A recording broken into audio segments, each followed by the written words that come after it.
Thanks, everybody, and welcome to a webinar from a couple of grizzled veterans of the college search and application and test prep world. My name is Mark Salisbury. I am the CEO and founder of TuitionFit, and we're going to talk for about 45 minutes on some different facets of applying to college in the time of COVID-19. There's a lot of things that seems like they've changed, and then there's a lot of things that may not have changed all that much. And we're going to try to deconstruct some of that stuff and open it up for questions. Be sure that you can ask any question you want at the end of this webinar, and we will do our best to answer it. But first, let me introduce our presenters, because this is a seriously top-class group. So Jay Murray started Solutions for Tuition 15 plus years ago. Jay, say hello. Hi, everybody. Jay looked like he looks in that picture, and then he got a little mountain man and added some mustache and soul patch. He's ready to go.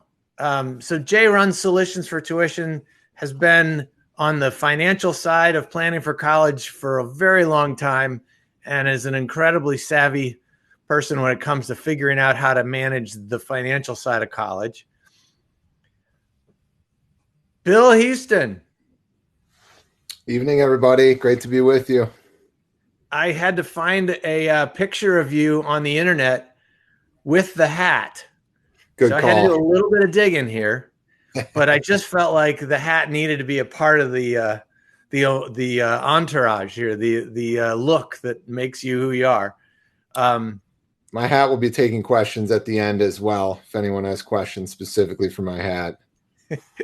It has its own personality, I take it. That's right.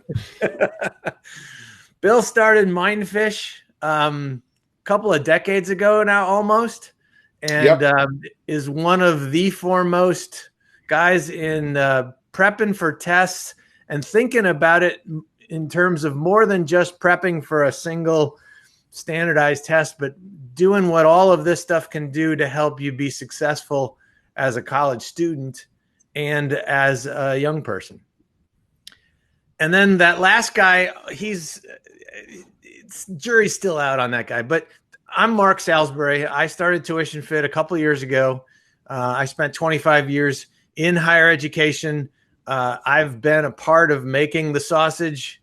I know how the system works from the inside out. And a couple of years ago, I left higher ed to start TuitionFit.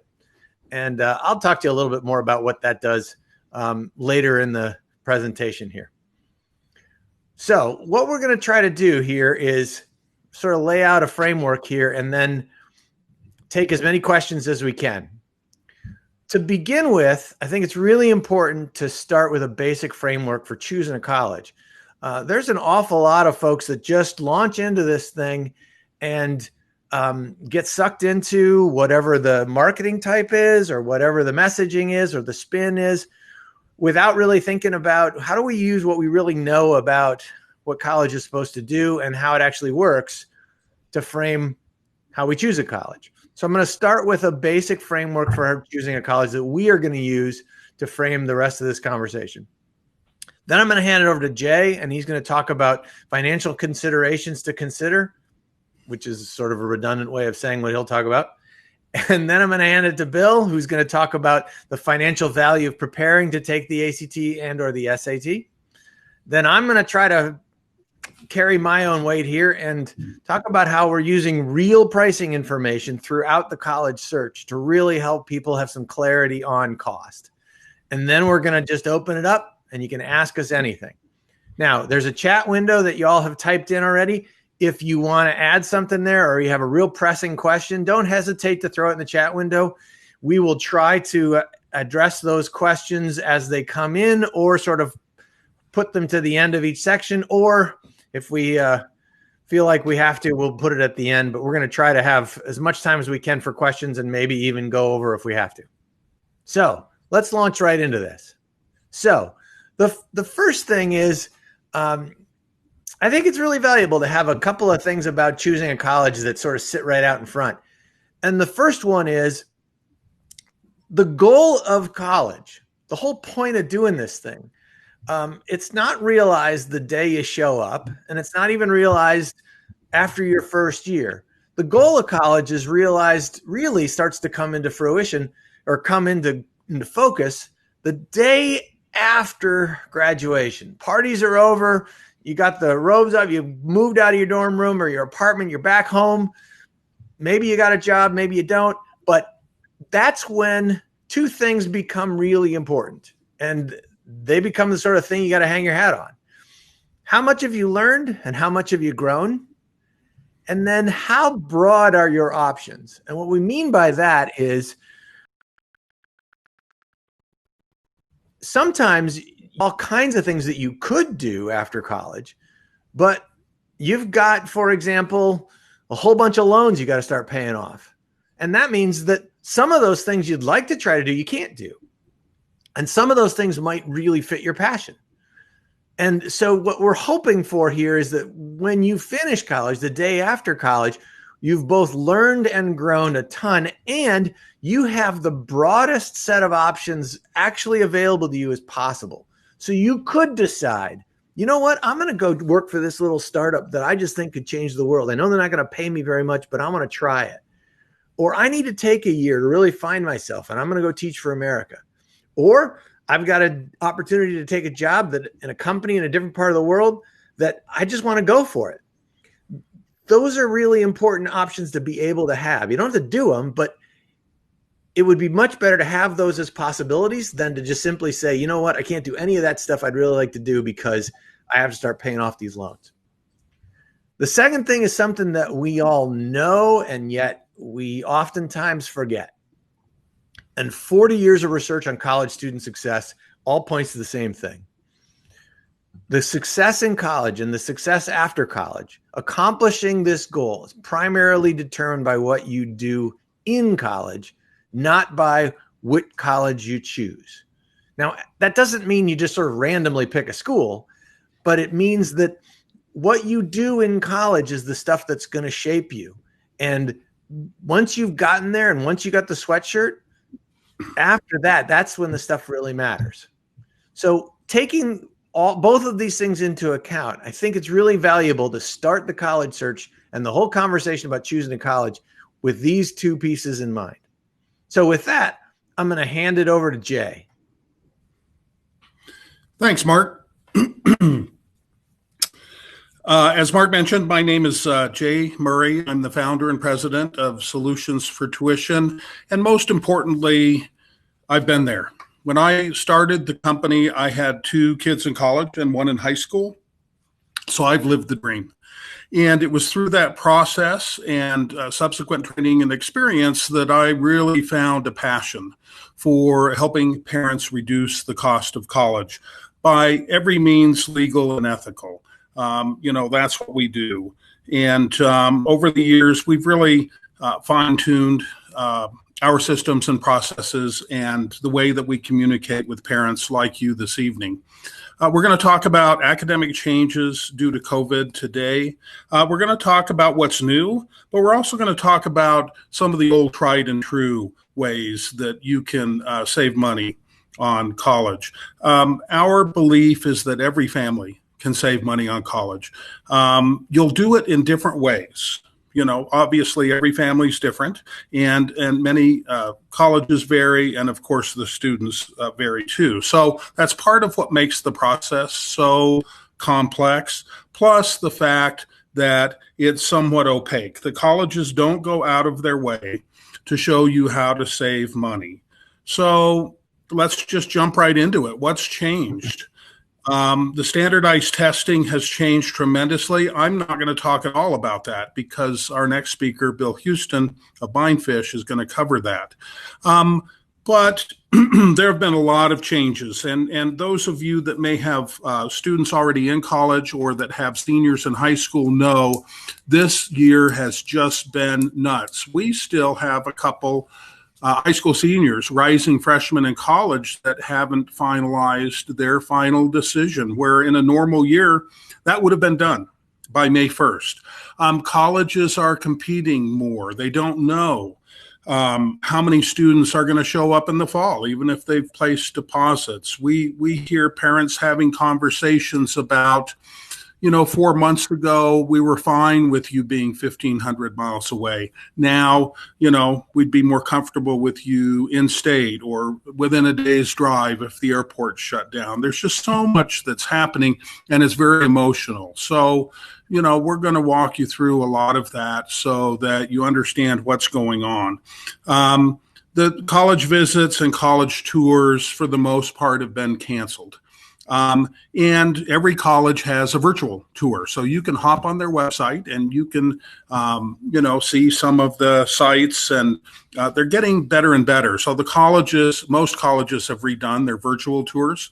And it's actually like being there and being in a tour, except for most of them, you can't ask questions. But there's a lot of other things that you can do to make sure that the college is the right fit. In fact, we tell our high school seniors and juniors, you really don't want to do a college visit until you've thoroughly investigated the college and made sure it's a good fit before you take the time and money to go visit.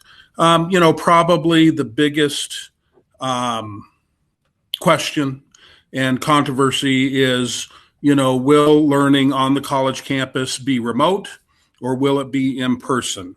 And the answer is we don't know. Most colleges are saying, hey, we're going to have some form of in-person instruction.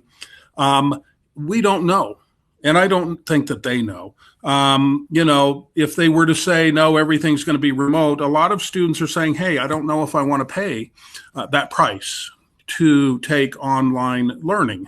Online learning might not be conducive to my particular program, like third year engineering. There's all sorts of different interpretations. The reality is the colleges are going to do what's safe for your kids according to county and state guidelines where they reside. And hopefully in a few weeks, we'll get some direction on that. And then, playing sports. That's changed completely. Essentially, the NCAA has said that, hey, if you're not on campus, you're not eligible to play sports. Some of the club sports in this area are starting to pick up. So it's really a time of upheaval. It's a time of uncertainty. And, we as parents, many of us have been through adversity before. And so we kind of know how to deal with some of the things. But, these kids, they haven't been through it before, most of them. And so, it can be emotional. Our advice is just make sure that you're talking to your students, find out what's important. But let's talk about briefly what hasn't changed. Where do you find the opportunities to save money in the college funding system? So take a moment just to type into the chat box, what's the age of your oldest child? Do you already have kids in college? Do you have students in high school? Are you just starting this process? Okay. Wow, 16, 17, 18, 22. Nice. 9. Great. You're proactive. You're ahead of the game. And then how many kids? How many kids do you have in your family? Do you have just an only child, or are there 2, 3, 4? Our record is 8 kids. That's a large family. So, yeah, I can see a lot of different answers. 2, 3, 2, 3. It's different when you're planning for multiple kids. It's different in terms of cost, and it can be different in terms of opportunity. Thank you. I appreciate that. You're sharing that, and that'll help me as we go forward. Excuse me. So we're going to take a quiz. You just keep track of your answers yourself. How many of these questions do you answer yes to? Because this is where the opportunities are to save money at many colleges. First, are you a divorced parent? Are you a blended family? Some colleges look at just one of the divorced parents. Some colleges will look at both, and spouses if remarried. So sometimes there's opportunity if you have a blended family. Are you a W-2 employee making less than $180,000 a year? You know, a lot of people in that price range or in that income range think, oh, I'm not even going to apply for need-based aid because I make too much money. Well, there are a lot of programs, particular ones that come to note. Rice, Colorado College are starting to up these numbers, and you can qualify for need-based aid, all the way up to $250,000 adjusted gross income. That'd be family of four with one in college. Are you a business owner? If you're a business owner, you've won the lottery when it comes to paying for college. And that may be just a small subset of who we have on the call today. But if you're a business owner, I definitely encourage you to reach out after the call. Do you have two or more students in college at the same time? This can dramatically change the calculation. It also changes the expense. Do you have a high-achieving student? You know, it's amazing how colleges will compete for a high-achieving student. Not every college is going to compete, but sometimes you can put the colleges in competition for your student. Are you an independent contractor? That's very similar to a business owner. There's lots of strategies available. Are you the parent of a student athlete? Student athletes are one of the more complex groups of college applicants because they're athletes. They want to play. Oftentimes that can drive the whole conversation in college. It can also be a plus. You know, if coach is walking down to the financial aid office or the admissions office and saying, hey, I want this kid, let's see what we can do for them. A real estate owner, there's all sorts of tax strategies available for owners of real estate. Are you a widowed parent? Or does your family have special circumstances? You know, a lot of times we think about colleges as these big, faceless, impersonal corporations that are out there to make a ton of money, and they do. But they can also be compassionate. And we've seen some great compassion for families that have unusual circumstances or a high degree of need. So see what your answers were. If you said yes to one or more, two or more, three or more of those questions, that's where you're going to find the opportunity. And that comes from our experience and having worked with so many families, what works, what doesn't work. Part of the problem in the college funding system is there's so much information out there on the internet, but a lot of it is not applicable to each family. So you get caught up in the noise. And yes, Jay, quick question. Someone asked if being a partner in a corporation qualifies them as being a business owner. Yes, it can. It can. Depends on the exact circumstance. I would recommend give me a call, shoot me an email. We can understand your situation and let you know how that's going to impact you. You're welcome. Thanks for keeping an eye on that. And this is how we do it. Since day one, we've always offered a free college planning analysis. This service is completely free of charge. You can contact us. We'll analyze your situation. We have a questionnaire that you complete. It allows us to see you as the colleges see you, and we can tell you what kinds of strategies are going to work for your family and what strategies you can ignore. So you can get on track with your planning. You can get focused. You can find out if you answered yes to any of those questions, how that fits in. How does that work? Hey, if I'm a divorced parent, what are the benefits? What are the pitfalls? So, that's something that we're proud to offer everybody on this call.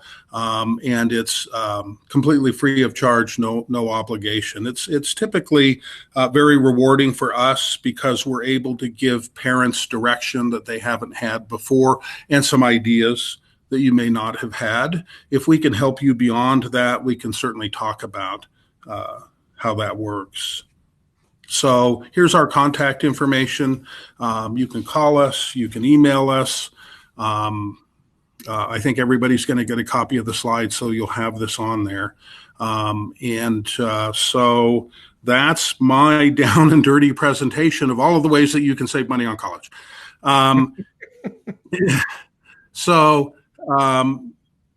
but hopefully, there was an aha moment. Oh, okay, that's me. Maybe we should look into this. I know there's just a ton of questions on the ACT and the SAT and the SAT2s.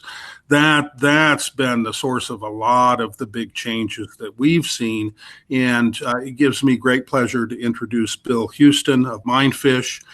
Bill is one of the pros. He's one of the best in the nation, and he's going to talk to you about everything that's going on and what you should be doing to adapt.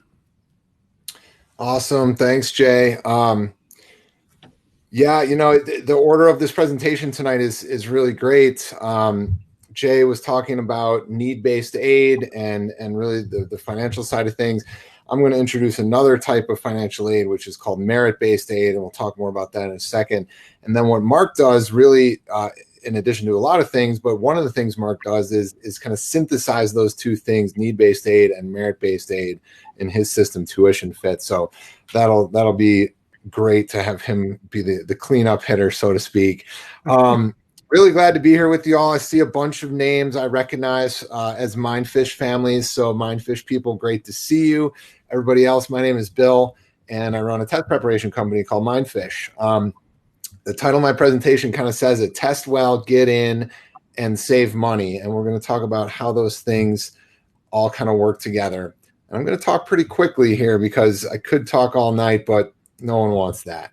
So really quickly at the top of my spiel here, I want to talk about how much test scores matter. And the first thing I want to say is what test scores are not. Test scores are not a measure of intelligence, work ethic, or potential. And I like to say that in all of my presentations right off the top, because a lot of people look at the SAT and ACT and think this score somehow defines how smart I am or how much potential I have or how successful or fulfilled I'm going to be in my life. And nothing could be further from the truth.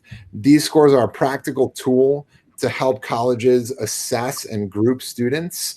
And if you look at them in the right way on your side of the table, they're also a practical tool to help you get into better colleges and save money while you're doing that. The third bullet here mentions this idea of test optional. We'll talk more about that because it's been in the news quite a bit lately, and I want to spend some time on that. But the last sentence on this slide is sort of the punchline of that discussion. Even for test optional schools, submitting SAT and ACT scores is still beneficial for many students in several different ways, and we'll talk about exactly why that is.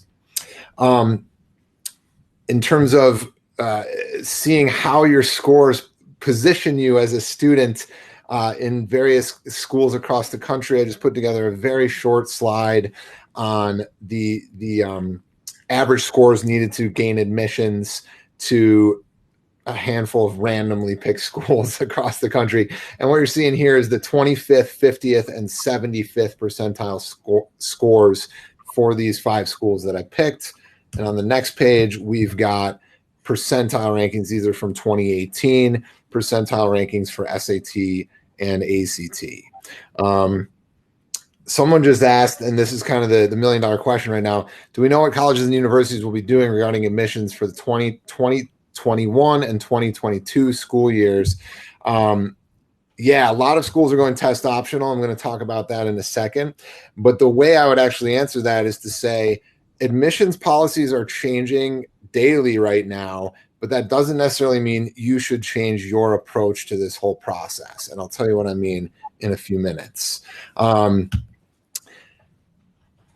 I like this slide just to tell you your SAT or ACT score is not a fixed number. You can learn to get better at these tests. So whether we're talking about gaining admissions to a school or gaining some kind of merit-based scholarship at the school, if you see what the goal number is, you can probably attain it or you can get darn close. You can move your scores up if you take this process seriously and do it in the right way. So here's what I mentioned earlier, merit-based aid. And what this slide says is that going into the college application process and standardized testing process, most people are aware that higher test scores can help you get into more competitive schools. I think that's why most people kind of get into this process of trying to improve their scores and doing test preparation. What fewer people are aware of at least in my experience, is that test scores can lead directly to merit-based financial aid. And a lot of schools have automatic merit-based scholarships that are directly tied to SAT and ACT scores. In short, your test scores can not only help you get into the school, but they can help you pay for the school as well.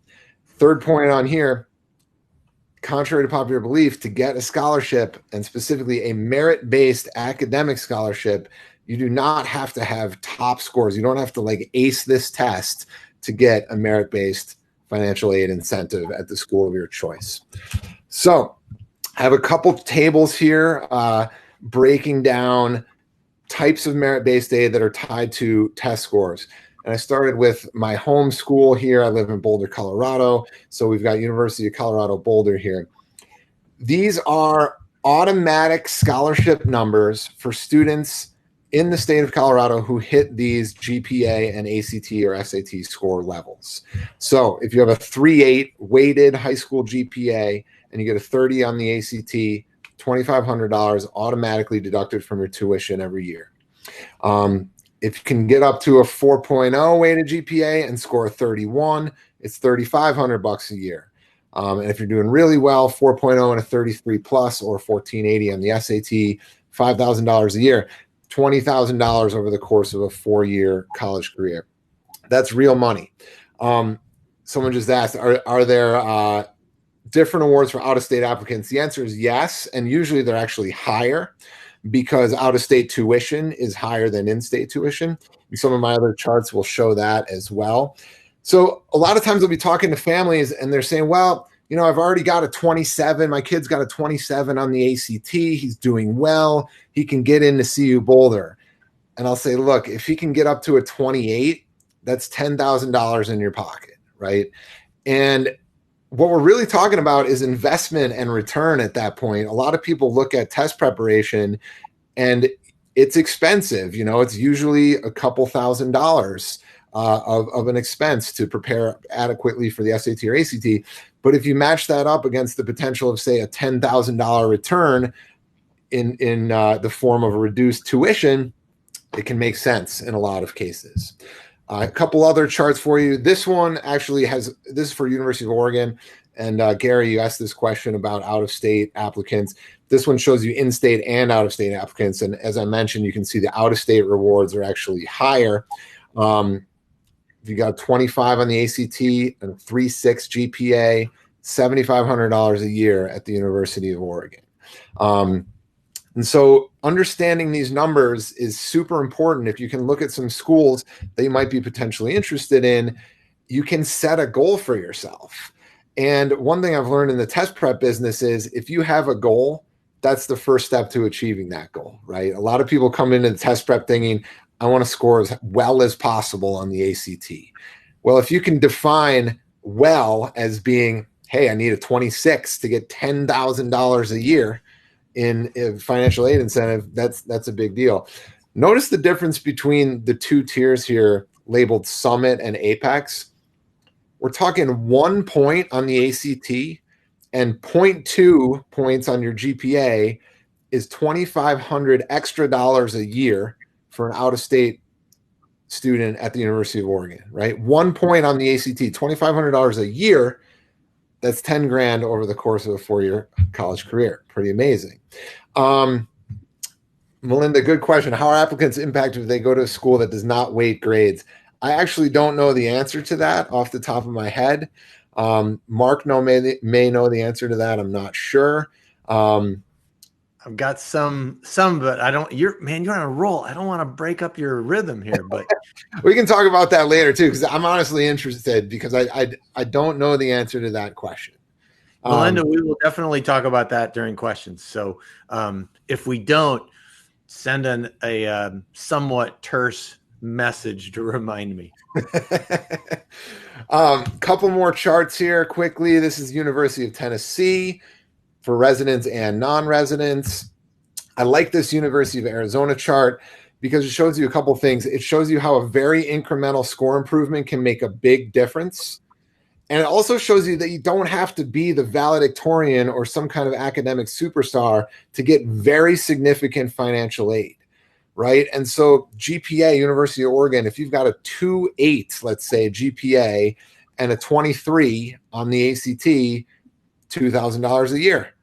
If you can get to a 24 on the ACT, it's $4,000 a year. So we see how incremental movements in the scores can make a very big difference. Both in terms of financial aid and testing in general, a lot of people enter this process thinking it's kind of all or nothing. I'm either going to ace the test or I'm not going to do very well.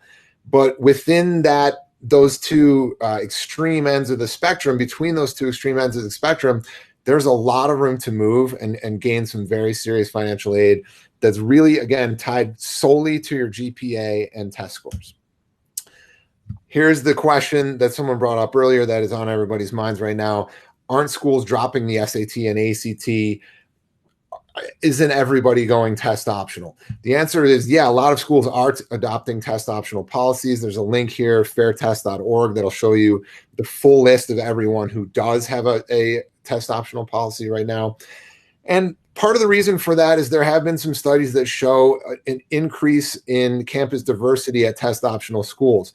There are other studies that actually show the opposite, but this is kind of the motivation for a lot of people who are pursuing test optional policies. If we go to the bottom set of bullets on this page, though, we see a couple very important points. First of all, test optional does not mean test blind. If a school is test optional, they're still looking at the scores if you choose to send them, and that is super important. The second bullet in this second set of bullets is kind of the key for this presentation. Almost all schools still require test scores for merit-based scholarships, right? So you could apply. University of Oregon, one of the ones I just showed you, is now a test optional school. But if you want access to that Apex or Summit scholarship or any of their other merit-based scholarships, you still have to submit test scores. So this is why I said at the beginning of my talk, yes, a lot of schools are going test optional. The policies are changing, but I don't think that should change your approach to this, because unless you want to pay full tuition, you probably want to submit your test scores because they will help you get some financial aid. Even beyond that, SAT and ACT scores are also used for class placement and special programs. In a lot of cases, honors programs use test scores. Second bullet from the bottom, this is a very important one for parents as well. The data show that there's a 10% bump, a 10% advantage to being accepted for students who submit scores at test optional schools, right? So the school's test optional, but kids who are submitting their scores have a 10% better chance of getting in. That's an important fact. Something else that Mark and I have talked a lot about recently, and this is more kind of the holistic picture of test prep, if you will, beyond the numbers and the acceptance rates and the tuition values that you can access, college and life are not test optional, right? There are always tests that students will have to go through at various phases of their college life and potentially their life thereafter. Testing is a skill that is helpful to develop in a lot of ways. And when we do our best work at Mindfish, our students have a boost of confidence. They have a boost of belief in themselves that they can do something that they didn't previously think that they were good at. And that can be a real shot in the arm as you enter the college process. I'll just let you guys read this one when we disseminate the PDF. These are just some very quick points about how to test better. So if your student was going to take an SAT, well, the next one's in August, but let's say there was one on Saturday, hypothetically, this would be a great little list of approaches to look at right before the test. Also, some other resources where you can find official practice tests online. Those are great tools to use at home. A lot of these are free. And there's me. Reach out anytime. I would love to chat with any of you. And I'm a little bit out of breath now because that was kind of a flurry. But like I said, Mark is kind of our cleanup hitter. I talked about the merit-based financial aid incentives, and Jay talked about the need-based financial incentives. Now, Mark has a system in TuitionFit that kind of combines all aspects of the college financial picture, and I'm really excited about this. I just met Mark a couple weeks ago, and I think his service is incredible. So I'm really excited to see what he's got to say. Okay, well, I'm not a great baseball player, so thanks for that great windup. And folks that asked a question about missing the last slide, we will send you a copy of all these slides in a PDF. So in addition to having a recording of this webinar, we'll make sure that you have a copy of that. So TuitionFit. Yeah, Jay and Bill have given you a little bit of a hint of what this thing might be. But I'll try to go quickly here and talk a little bit about what we're trying to do. Because in a lot of ways, we're really trying to simplify this whole thing and give people some clarity so that they can have a college search process that doesn't seem like you're walking a tightrope in a fog. So you all know this, but I think it's pretty useful to just kind of remember that the school on the left, that school's actually average price. Somebody asked is anyone hearing me? Can you guys hear me? Can people hear me okay? Yes. All right. Okay, good. All right. So the school on the left, the average cost is about $10,000. Well, no, I'm sorry. The average cost is about $20,000 a year per student. And this is the average price that the students actually pay. And the school on the right, the average price that students pay is about $60,000 a year. Now, you can find that information out from the federal government's data set, the Department of Education. And that's not the sticker price. That's the price after scholarships. But that's the average number that you can see and you can find recorded. The problem is for each individual student, and yes, by the way, those numbers do include room and board, not just tuition. But the problem is for each individual student, your price, unless you are the perfectly average student, your price is easily going to be $15,000 on either side of that. And for all of us trying to find college, we don't have any idea what that number is going to be until after you've gone through the college search process and you've applied to schools. And then you find out when you get an acceptance letter and a financial aid offer, what your price is going to be. In the meantime, you've eliminated all kinds of schools that you might have thought about, but you eliminated them because there's just too many of them to think about. That's a real problem for a lot of folks because it ends up putting you in a position where you end up with a couple of prices, and those prices might be all more than you had intended to pay, but now you feel like you're stuck. The actual prices that students pay, they're not hidden in a vault somewhere, though. They're in all of the award letters that students get. Here's a couple of copies of some real live financial aid award letters. And in each of these letters, if you know what that school's actual sticker price is, you can figure out what the actual price that family, that student's being asked to pay. So what we did with TuitionFit was to say, well, what if we just offered the possibility that students and families from around the country share all of these financial aid award letters to one central source. And we would ask the students for some basic demographic information when they shared it. And that basic information really is test score and high school GPA and your expected family contribution, your EFC. You get that number when you fill out the FAFSA, but you can get that number from doing an EFC estimator. There's a whole bunch of those online. And essentially, that's the number that colleges use as a sort of baseline proxy for need. So if we know your basic academic profile and your basic need profile, and we know what price that school offered you, then we know that that school gives that price to this type of student.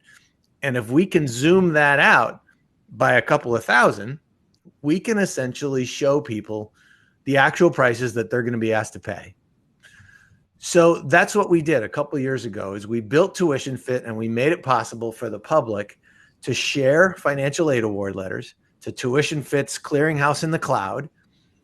We organize all of that information so that anybody that comes to TuitionFit can then see the actual prices that students just like them are being asked to pay. Those students have also shared that information to TuitionFit. And now Just like a Kelley Blue Book, you can see your actual prices. You can see what students just like you are being asked to pay at whatever institutions those award letters came from. And the idea here is to give the public real information and give you real power as consumers. So what that does is it sets up a way for everyone to both participate in the creation of this data set, and then you can start your search knowing that the schools you're looking at will be in your price range. And if you don't know what your price range is, that's a perfect opportunity to talk to Jay or a financial planner that you might already be working with to come up with, okay, what is our price range? What can we afford to pay per year to go to school? So you can, with the TuitionFit data, you can start your college search by figuring out what schools are going to be in my price range. And we know that not by estimates, not by guesses, but from the actual data that other students have shared who got offers from those very schools. And at the same time, then with this data, you can finish your search and get the best price because now you have comparison information and you can do this just like you would if you're shopping for a car so that we can know that the offer you've got from one school is actually quite a good offer compared to other schools, or no, you could actually do a lot better and you can use that information to negotiate. Jay mentioned this earlier, and it's really true. Last year, 2/3 of colleges and universities were short on their enrollment and their net revenue projections. They were taking students all the way to August. This year, it's going to be even worse than that, and they just don't know. It means that the public has all kinds of power as consumers to negotiate. Now, not every single college negotiates, but probably the bottom 80% of colleges and universities will negotiate, and you can use this information to help you with that. So let's talk about how then this works as a tool. So many people start the college search with the simple question, I only want to look at schools I can afford. I don't want to spend a bunch of time looking at colleges that I might be able to get into, but I can't possibly afford them. So with TuitionFit, you can go to that site at tuitionfit.org. You can set up a basic account and just plug in some basic information, do an EFC estimator if you don't have an actual EFC.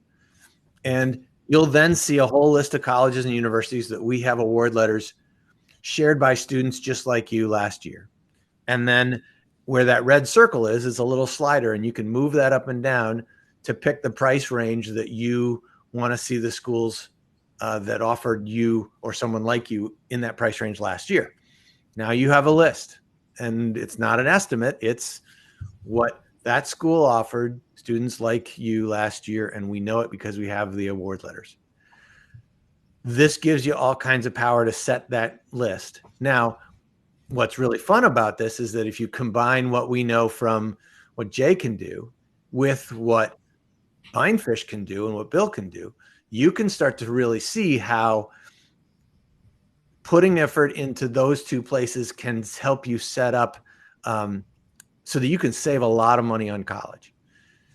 Now, with this particular part of the platform, when you don't have an award letter to share, let's say you're a son or daughter is a junior or a sophomore in college and you're just trying to get started, you can get a list of schools in a price range for free, or you can pay one time a $50 charge to get all of the pricing information for each of those offers. So you can see how the grants and loans were combined in that offer, whether there was any one-year aid in there, anything that would help you have some more context for that price.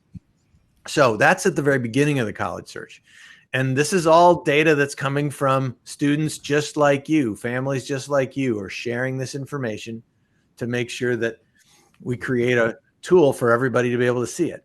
I should note that we anonymize all of the data that comes in, and you get a chance to actually approve those anonymizations before it goes into the system. So we protect all of your personal information, and we never sell it to anybody or give it to anybody.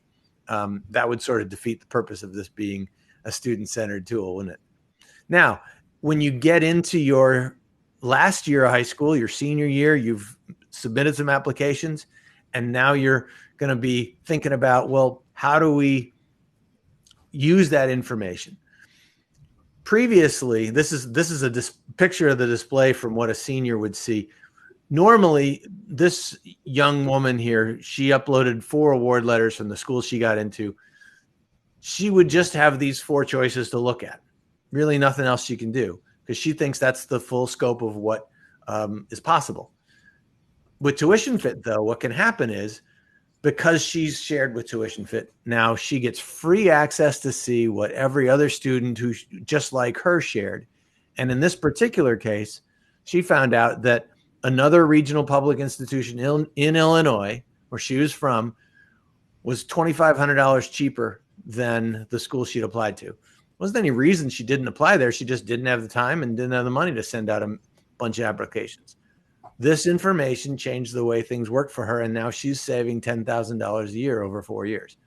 This is just the way that we do shopping for car, house, other expensive items. And we're all really good at comparing value once we know what our price is going to be, because you can't really make a value calculation until you know what your price will be. And sometimes the more expensive schools, the better choice. But you can't really come to that until you have price as a starting point. So TuitionFit's built simply to allow the public to share data and create a single clearinghouse of real information, so that you never get caught getting accepted to schools that then you can't afford, which is one of the worst things that families go through, because you can get really fired up emotionally about a particular place, fall in love with it. I love Jay's suggestion earlier about don't visit a campus until you've already done some research on it, because for those of you who've gone to shop for a car, it's just like when you get into the showroom and they have you sit in the car with the fanciest leather seats and all the bells and whistles. They want you to fall in love with that one because it's more expensive and they make a better commission, when you didn't really want that and you didn't really need that one in the first place. So the whole idea here is to give everybody clarity, and it's built by students and families sharing data during the senior year so that you can use that comparison information to negotiate. And then that same data we can use for families coming up in the next cohort. They can use it to start shaping their initial list of schools. Lastly, I just want to say, if there's anybody out there who's a college search professional, this is a tool that you can also use with your students. They can share access to you so that you can see all of your students' different comparison information and provide guidance to them. There's a bunch of videos on the TuitionFit site in the Learn More tab. So this is TuitionFit. You can reach me at mark@tuitionfit.org. You can even call me. You can tweet at me. You can do apparently there's this internet now, and it's really I think it's gonna make it. I think it has a shot. I really do. So you can track me down in a bunch of different ways. That's TuitionFit. Now, drum roll, please. Ask these fine gentlemen and then the straggler guy on the side any questions you have. Just type them into the chat, and we will do the best we can to answer all these questions. And I'll take the role here to moderate, and then that also allows me just to hand the questions off to you guys. So, test optional students. There still are requirements for Division I, Division II, NAIA. Can you speak to that point? Bill or Jay, do you want to try to tackle some of that stuff? Yeah, I can talk about that a little bit. That's great context, that there are still requirements for these different athletic divisions at the college level. Coaches use test scores as a mechanism of selecting student athletes very thoroughly. So in the same way that test optional hasn't changed anything for the purposes of merit-based aid scholarships, I would say the same thing about athletics. Most college coaches are going to say, we'd love to have you on the team. What's your SAT score?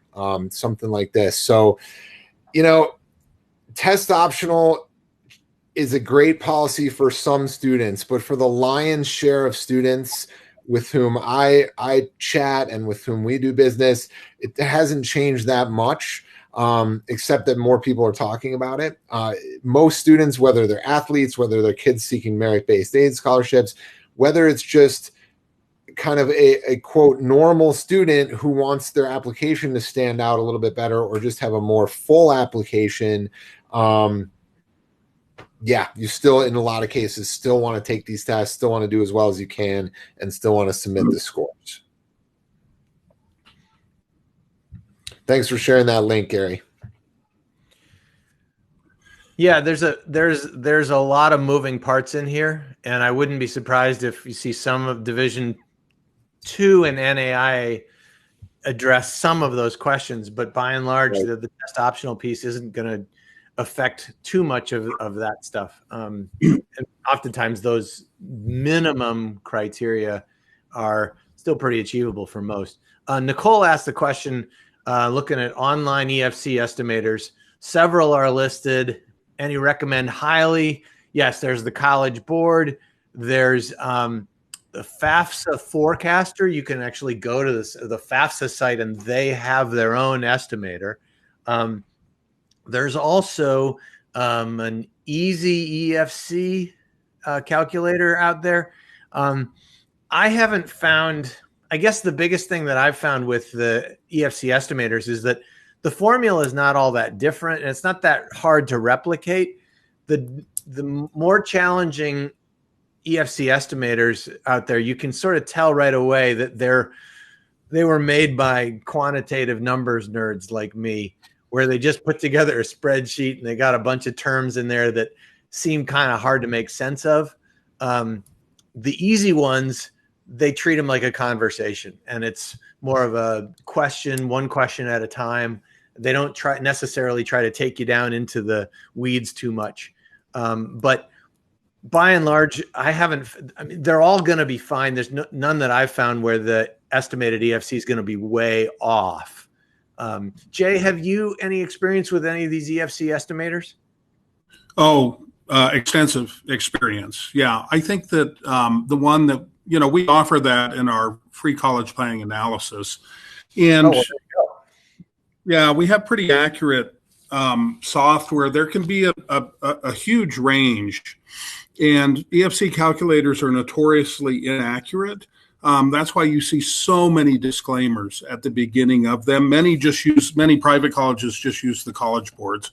But, one of the things we try and do is show you, hey, if you're really close to an award, if you could drop your income. We had a family once that if they could drop their income $100, they qualified for a $3,000 award. The calculators aren't gonna tell you that. Going back to a question that was asked earlier, about college pricing.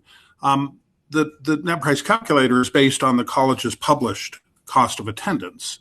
And there's a wide variety of what colleges will publish online. So you have to make sure that their cost of attendance includes not just tuition and fees, but room and board, books and supplies, travel, personal expenses, to make sure you're comparing apples to apples. Yeah, thanks, Jay. One of the things that we do with TuitionFit is cost of attendance is a super important concept, and it really is something that you need to sit down with somebody and really figure out, because your cost of attendance to go to a school 5 states away is different than the cost of attendance to go to a school down the road.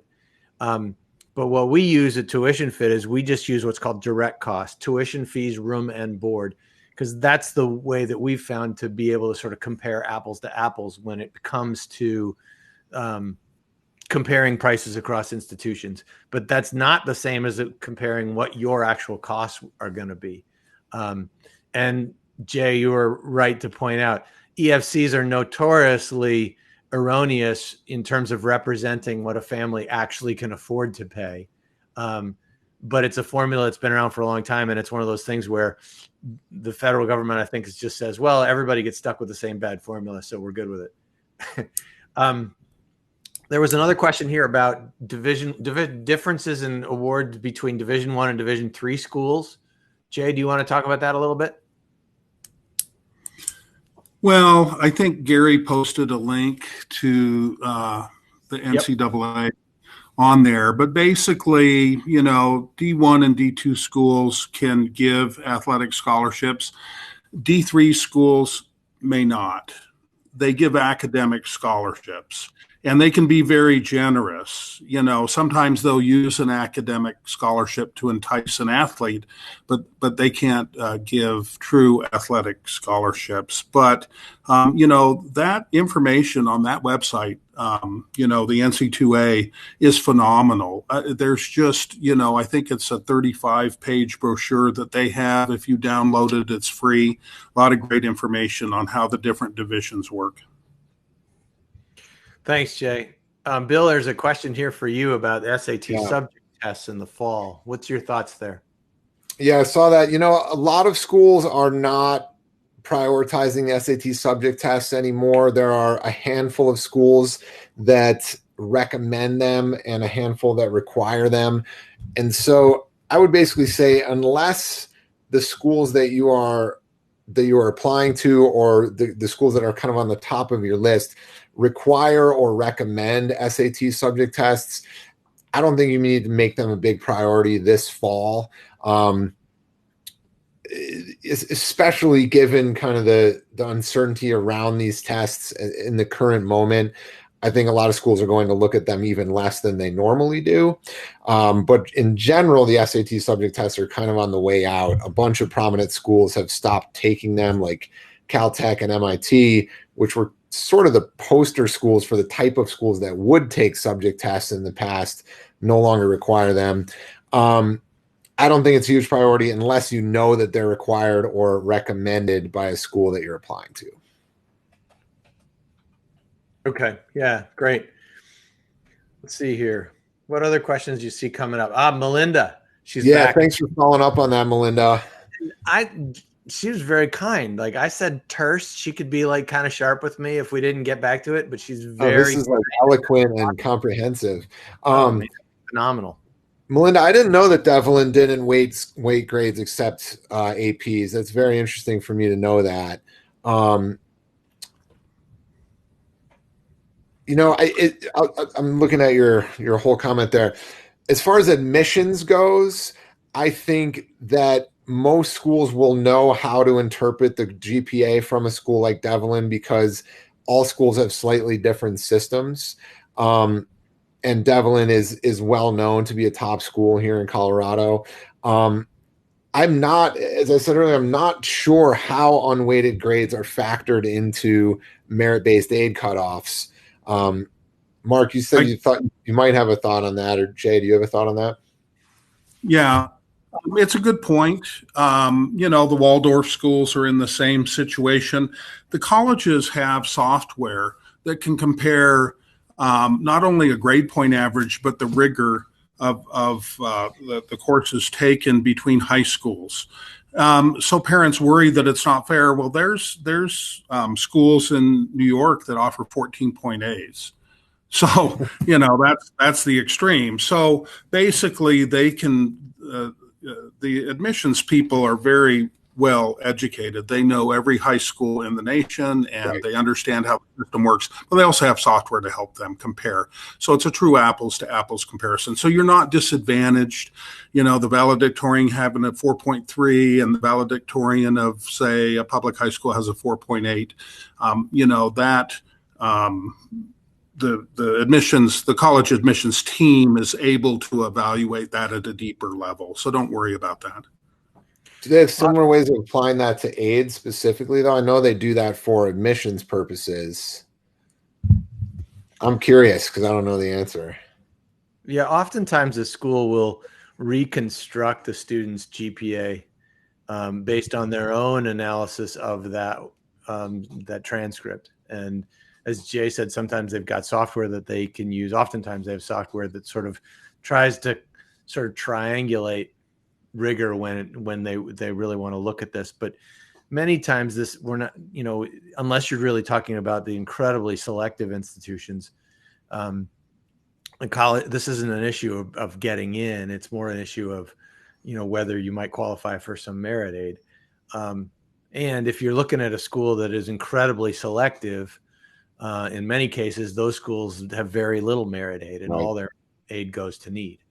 So a lot of times, if you're looking at how and concerned about how this stuff plays out, it can play out for admission to a really selective place, but they're going to take into account a lot of things there. But that's not necessarily going to translate to price. Next question here. Does the net price indicator take into account data required by FAFSA and CSS or just FAFSA? I think if that question is talking about net price indicators or net price calculators, I'm not sure if it's talking about TuitionFit. But let's just say this. If it's a net price calculator at a college or university, they will use the formula that they use to determine need, whether they choose to use the EFC or whether they use the CSS profile. At TuitionFit, what we use is the EFC. What we know is the CSS profile is very rarely does that work in favor of a student paying less.